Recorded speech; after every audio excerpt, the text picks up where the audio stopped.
Okay, good morning sa ating lahat mga ka-agri at mga kaibigan. Nandito naman tayo sa ating programang June Agri Kalaman TV. This morning mga ka-agri at mga kaibigan, na mayroon naman tayong topic na isi-share sa inyo.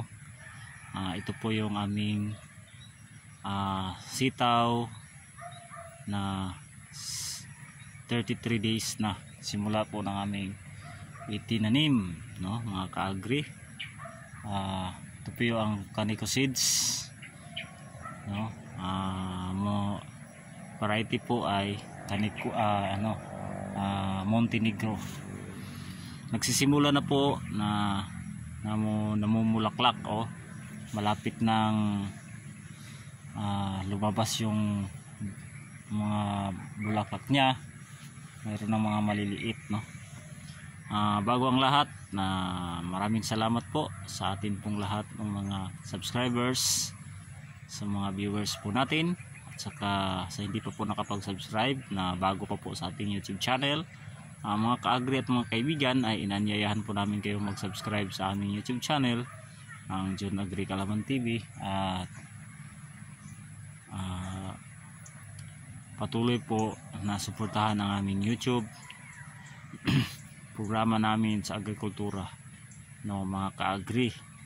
Ngayon, ipapakita namin sa inyo, ito po yung aming tanim na sitaw.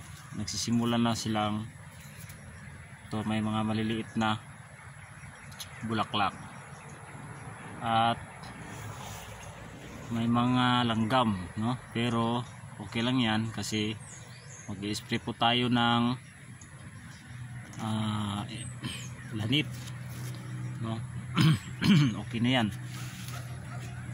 At saka kailangan talaga nating malagaan ang ating mga tanim. Sa ganitong edad, 33 days, ay malapit nang lumabas yung bulaklak niya. Siguro nasa mga 10 days o 12 days ay pwede na tayong makapag-harvest sa atin pong sitaw, no, mga ka-agri. Kung makikita ninyo dyan sa itaas ay gumagapang na sila, pero hindi namin nilagyan ng atip kasi single row naman ito, hindi kagaya ng ampalaya na mayroong atip. Mga ka-agri, sana po subaybayan po ninyo ang aming pagbablog. At ngayon, amin pong pinapakita sa inyo na sa ganitong edad ay mayroon ng lumabas na mga maliliit na